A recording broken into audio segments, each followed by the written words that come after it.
Hello and welcome to the Scorpio subscribers. It's great to see you because this is your Scorpio August 2020 tarot reading, and it's been good to see some of you over the last month for one-on-one private readings with me.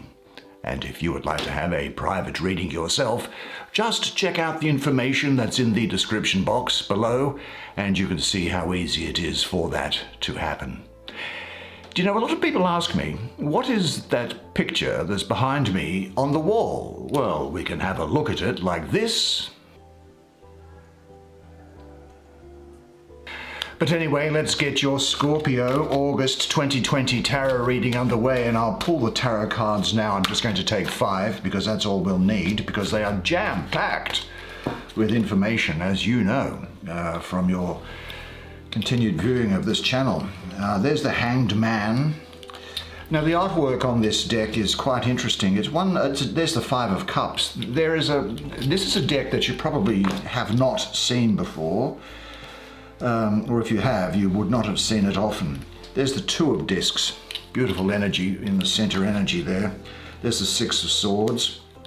That's also very peaceful and restful there. And there's the 9 of Discs. Good Lord, Scorpio, this looks like it's going to be a great month for you, so why don't I bring the camera around so you can have a good close look at these cards while I do the reading for you. Let's look at this one first. It says, not in control, and it is the Hanged Man. Well, let's have a look at this painting, shall we, and see what we can get from it. Now, you may have heard that it is said that we either let go voluntarily or we get the cosmic baseball bat smashed over our head. The man's consciousness, it looks to me, is journeying into the astral realm where it can receive spiritual nourishment. The Hanged Man represents change of a more involuntary nature, though. He has and is being immobilized, suspended, no longer in charge of his life. Now, the figure here is male. Most often when we get this card in this position with the 2 of Discs beside it like this, the 6 of Swords there, and balanced by this card, the 5 of Cups, then what this means is that the masculine principle needs to be released.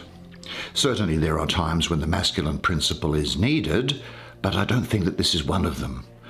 Now, modern Western culture, of course, is built up on the masculine values of directing, initiating, making things happen. The person who is successful, in quotation marks, in the world knows how to get what she or he wants. Often it doesn't occur to you that there is a deeper rhythm you might harmonize with, that the goals set by your ego self may be limited, or that the force which animates you, which gives you life, and which animates all of life, is much more powerful than this small, striving self. You don't realize that if ego stops doing, things can still get done. Being acts through us. And sometimes it takes a temporary suspension of masculine ways to come back to the more feminine principles of receptivity, flowing, and allowing. And when you surrender your personal will, you can harmonize with what is sometimes called universal will, or even God's will, to put a name around it. This is a time for you to let your mind be suspended, to learn to function in ways that are as yet unknown. Perhaps what needs to be sacrificed are your ideas about how things should be. It is only when you allow yourself to be in a don't know state that you can receive guidance. Now, I have an awful amount of Neptune around here. This is really the spirit of the mighty waters, Neptune being that watery planet, and I have an association here also with the planet of Venus, which is about relationship, beauty. So I think what's happening here is that there are going to be new perspectives that you come to know in your life. You could be going through something of a metamorphosis where you change from being a caterpillar into a butterfly. There's something that there is the end of a situation or a relationship which is stuck. I'm getting the feeling of letting go, giving up something, surrendering, learning to see in a new way. And there is the necessity of breaking through old behavior patterns. I really do think that there is the opportunity for you here to redeem yourself in a situation that has turned sour. You now have the opportunity to put things right, almost like bringing light down into darkness, or bringing light onto something. And here it is, the enlightened descending into the unenlightened. And I think, again, where it's positioned, that this card implies, because of its watery nature associated with Neptune for me, and whenever in the Bible you see water, you can be assured that there is a reference there to spirit. It implies, I think, that emotions are like water and that they should flow. You can have repair of a situation that is related to an emotional event or to any transgressions that you might have made with somebody, I think. It's also the possibility here that there's the need to give up something lesser for something which is more fulfilling emotionally and spiritually. It's now possible for you to recognize where you are stuck and in which areas of your life there is a congealment rather than that flowing water. And there isn't anything to do. The mere act of perceiving your reality makes transformation possible. So ask yourself, in what areas of your life are you stuck? Are you ready to recognize and let go of your stone-like thought and behavior patterns? Have this thought in mind. I value breaking ineffective old patterns. I trust and have deep faith in the essence of who I am. I surrender to the higher path and to God's will. I let go and realize, follow, and accept the will of the divine in my life, which reveals itself to me step by step.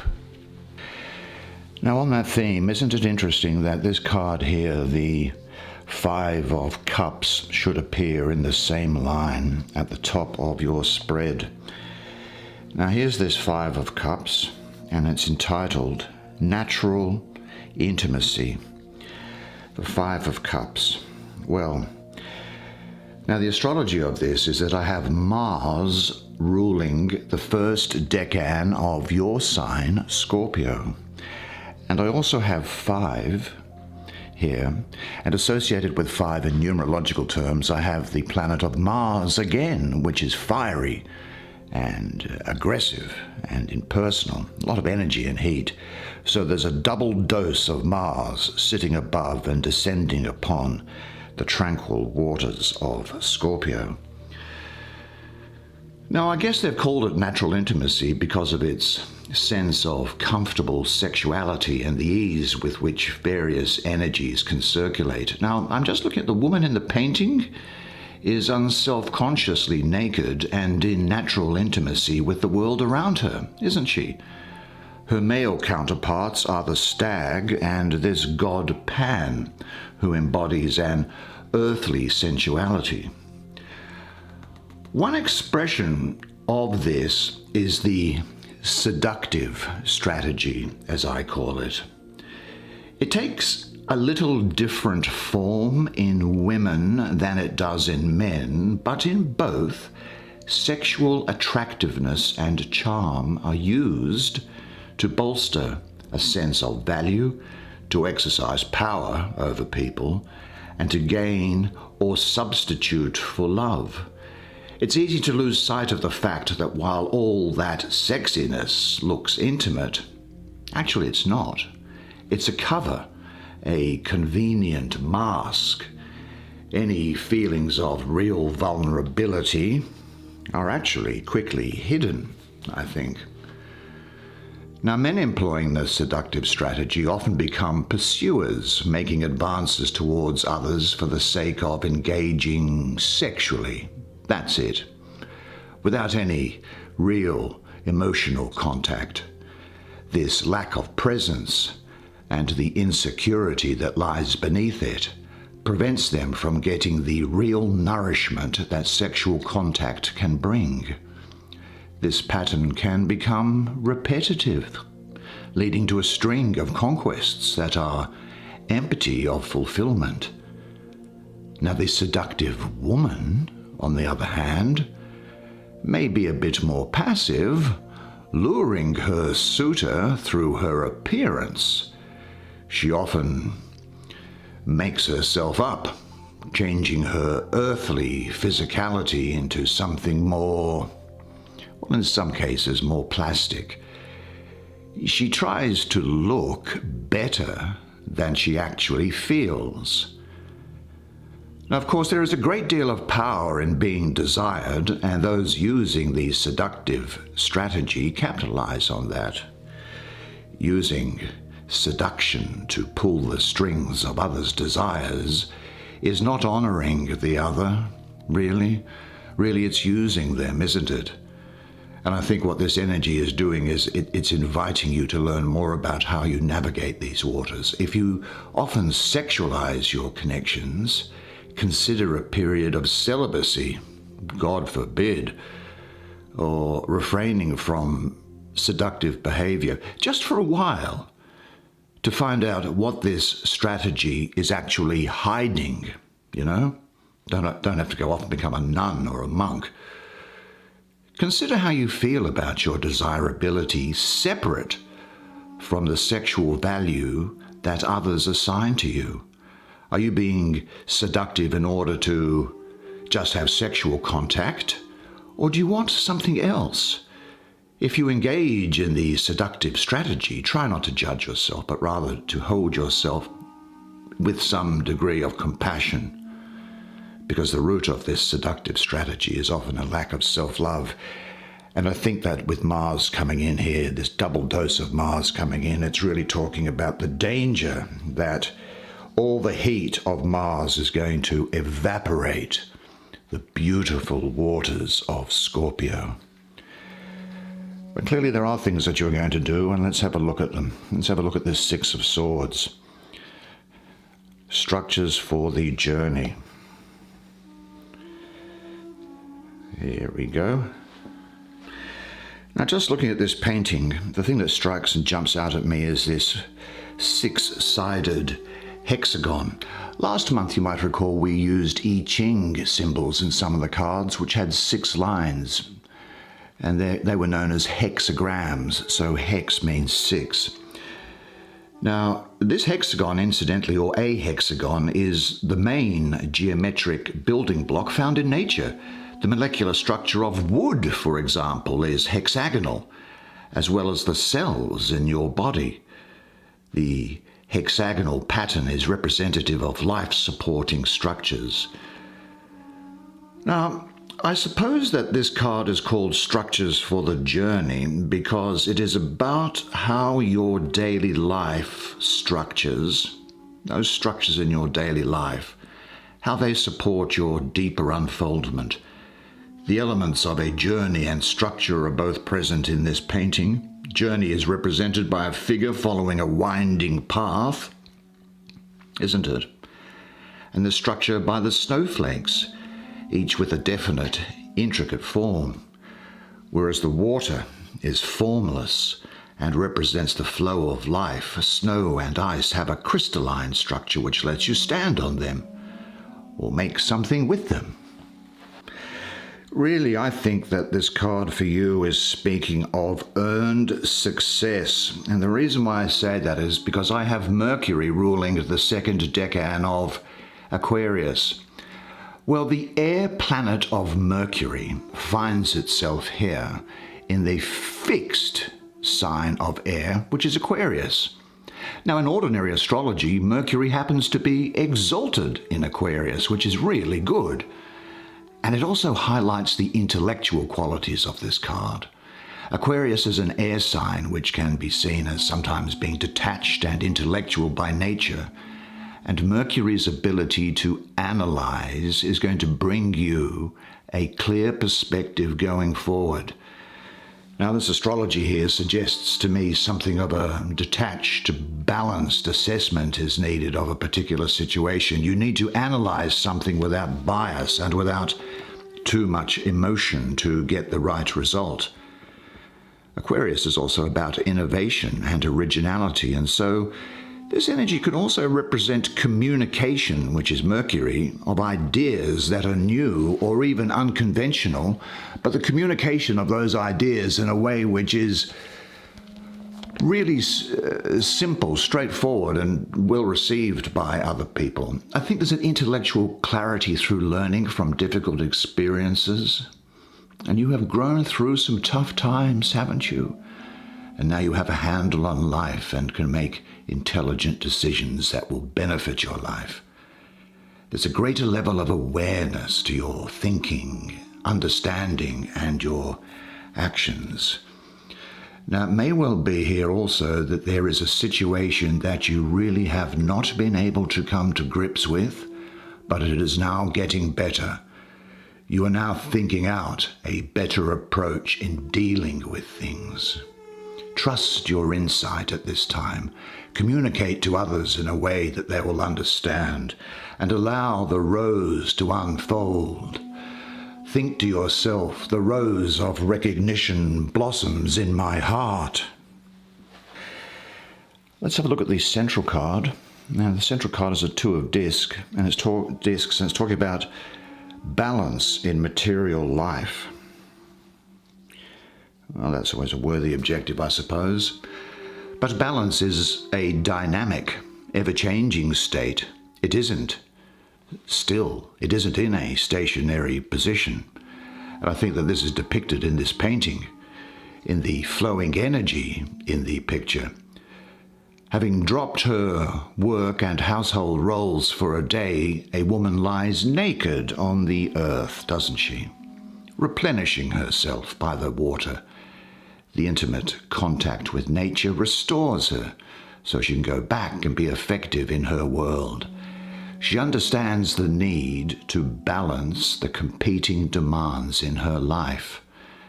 Now, the dual nature of this energy is represented in the various pairs of animals. In one set of birds, here, the images overlap and they face in opposite directions. The fish down here, can you see them? They create a yin and yang symbol, which represents the dynamic dance of polarity. There is really harmonious change coming through for you, you know. I have Jupiter in the first decan of Capricorn. And Jupiter, now we might ordinarily think that that's a problem because Jupiter is all about expansion and movement, whereas Capricorn is about conservatism and practicality. But because of the two, the only card ahead of it in this suit of Earth is that of the Ace. This high up on the tree of the suit, I don't think it means that there's going to be any problems.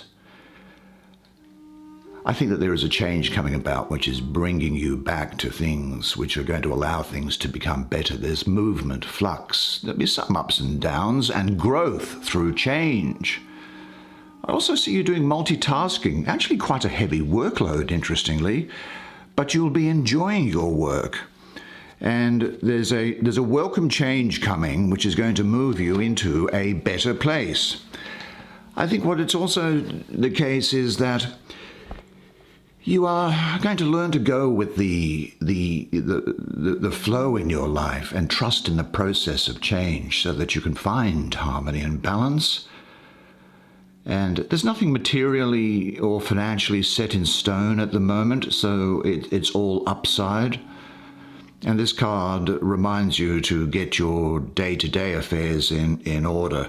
That Capricorn there, which is about good management of your practical affairs and finances. Now, it might sound like a bit of a drag, but getting housework done and paying bills and attending to the more mundane chores, it's not very glamorous. but it is necessary in order to keep your life to go forward. Your life is, of course, subject to constant change, which allows you to grow, extending and expanding you, and ultimately enriching you. So give yourself up to this transformation with trust. And maybe ask yourself, what internal or external changes are going on in my life? And what are you still clinging to? Have this thought in mind. I trust in the harmony of my life and in the flow of my life. Every day, in every way, I am getting better and better. And things are going to be getting better because we look at this card here, the Nine of Discs, which is talking about instinctual wisdom. Let me just see what I can get from the painting here. Instinctual wisdom, I think, really comes through the body. It often shows up in your body's response to events around you. You can sometimes be made feel sick and turned off by things that you think really are just false and wrong. And you can become excited and drawn to those things which are good and nourishing. You may get this feedback in your body, throughout all of your body. But the center that is most responsible for instinctual knowing is the stomach. This is where internal sensing develops, as well as what we might call your gut feeling about something. The content often revolves around your instinctual needs for food, for sex, for safety and pleasure. Well, the wolf, I think he's a good symbol for this. As creatures of the wild, wolves remind us not only of this body-based wisdom, but also of your own wildness. Do you know what I mean by that? You are actually part of the wild. You are actually part of nature. And this is something which can often get lost in modern society. Now, what I have here is Venus in, what would it be, placed down here? Venus in the second decan of Virgo, about that 3rd to the 12th of September. Now, Venus is concerned with love and money, and these are both expressions of your values and your pleasures and your tastes, aren't they? Venus is saying that if your heart is pure and you follow your heart, your life can only gain from this, and good fortune is going to attend your affairs. I think that there is gain coming for you, the realization of your goals. There's the beginning of a personal and financial independence, the seeds of material security and self-sufficiency. Projects, situations, and relationships will produce material gain. That is, things are going to move forward with all the things to do with your standard of living. You're going to start moving ahead. Now, this is not wealth, but it's better than where you were before. I see also that there's gains here which happen to be bonded by love, so there may well be financial dealings with people with whom you also have a love relationship which will result in gain, but it's a general period of improvement in all of the areas of your life. Now, it may well be that you receive gifts, is what I see here. Things of value that are given to you. There's a great deal of karmic reward around here for you, Scorpio. You very often put out, don't you? Well, not put out in that sense, but you give. You give to others, and I think that this is a time when things are going to start coming back to you.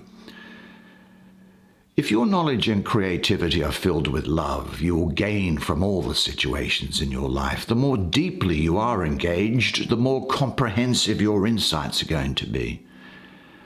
But actually ask yourself this, because it's so important to have a goal in mind.